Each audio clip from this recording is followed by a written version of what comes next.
Halo semuanya, Assalamualaikum warahmatullahi wabarakatuh. Perkenalkan, saya Salsabila, mahasiswi aktif Fakultas Farmasi Prodi S1 di Bakti Kencana University. Saya di sini akan sedikit menjelaskan tentang apa itu kimia medisinal. Semoga membantu. Ada yang tahu tentang kimia medisinal?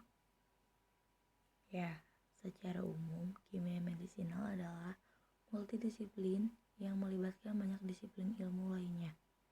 Di antaranya ada kimia, fisika, biologi, matematika, biokimia, farmakologi, kimia organik, dan juga statistik komputer.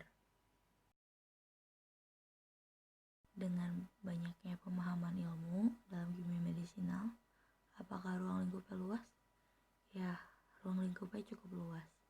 Di antaranya ada invensi, penemuan, desain, identifikasi dan preparasi senyawa-senyawa yang aktif secara biologis, studi metabolisme molekul, dan juga interpretasi model kerja molekul pada level molekul dan melakukan konstruksi hubungan struktur aktivitas.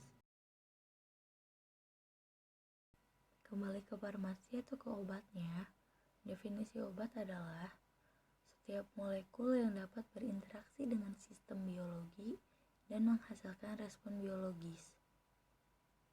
Apa bedanya drug dan medisin?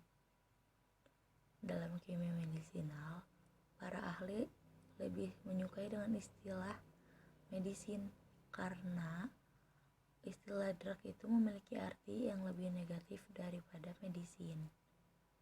Terus, apa dong bedanya drug yang baik dan yang buruk? Obat yang baik adalah obat yang digunakan dalam pengobatan suatu penyakit. Jika selain itu dinamakan obat yang buruk ataupun bad drug. Terus bedanya safe drug dan unsafe drug itu apa? Yaitu obat yang aman adalah obat yang tidak menimbulkan efek samping. Selain itu ya berarti obatnya tidak aman.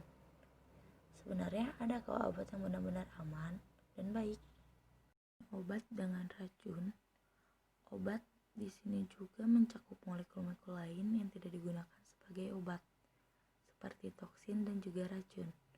Kedua kelompok senyawa tersebut umumnya digunakan sebagai obat, namun dapat berinteraksi dengan tubuh dan menghasilkan respon biologis, sehingga disebut pula obat.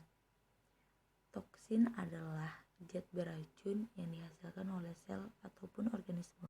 Jika racun, apakah ada obat yang bisa menjadi racun? Racun atau poison adalah setiap zat baik, padat, maupun cair, gas yang mengganggu kehidupan sel ataupun organisme.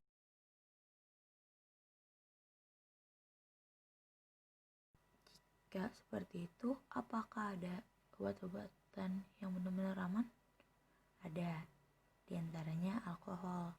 Alkohol merupakan obat yang banyak digunakan. Dosis terapinya sangat sulit ditemukan. Yang kedua ada kafein. Hadir dalam kopi sebagai minuman sehari-hari. Kenyataannya kafein memberikan efek stimulan dan menimbulkan ketergantungan. Kafein adalah obat. Yang ini kayaknya sering didengar, yaitu penisilin. Pada awal penemuan, penisilin dianggap sebagai obat yang efektif dan aman. Tetapi sekarang penisilin telah menyebabkan resistensi sejumlah bakteri. Morfin yang banyak disalahgunakan aslinya adalah obat analgesik yang sangat kuat, namun efek sampingnya sangat serius seperti toleransi depresi, pernapasan, dan ketergantungan. Selanjutnya ada arsenik. Arsen merupakan zat yang sangat beracun, namun turunan senyawanya berguna sebagai anti kanker dan protozoa. Bisa ular. Siapa sih yang nggak tahu hewan beracun yang satu ini? Tetapi bisa ular juga bisa menjadi titik awal penemuannya adanya ACE inhibitor. Selanjutnya ada kerja obat. Obat dapat menghasilkan efek jika terjadi interaksi dengan target kerjanya. Target kerja obat dalam kimia medisinal dikaji pada level molekul. Interaksi ini terjadi melalui ikatan intermolekuler. Target kerja obat dikaji pada level molekul, karena dengan begitu kita akan benar-benar mengerti bagaimana obat bekerja. Target kerja obat pada umumnya berupa molekul protein seperti enzim, reseptor, protein, transport, dan lain-lain. Ikatan molekuler berupa ikatan yang lemah antara molekul target dan obat.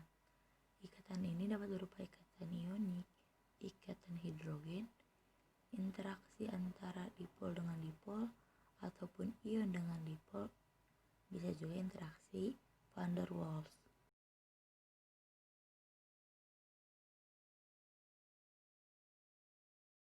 Klasifikasi obat dibagi menjadi 4. Yang pertama, berdasarkan efek farmakologisnya.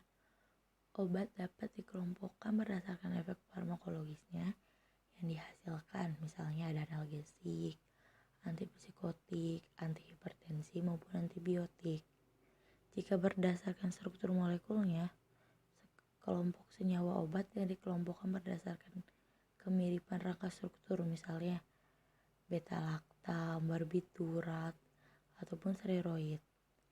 Jika berdasarkan sistem targetnya, obat yang diklasifikasi berdasarkan obat tersebut mempengaruhi sistem target tertentu, misalnya obat sistem kardiovaskular, obat sistem pernapasan, ataupun obat sistem endokrin. Jika yang terakhir ataupun berdasarkan molekul targetnya, obat diklasifikasi berdasarkan molekul target yang menjadi target kerja, misalnya antikolinesterase, agonis dopamine, antagonis dopamin. Terima kasih untuk semua yang udah menonton. Semoga ada ilmu yang dapat diambil. Assalamualaikum warahmatullahi wabarakatuh.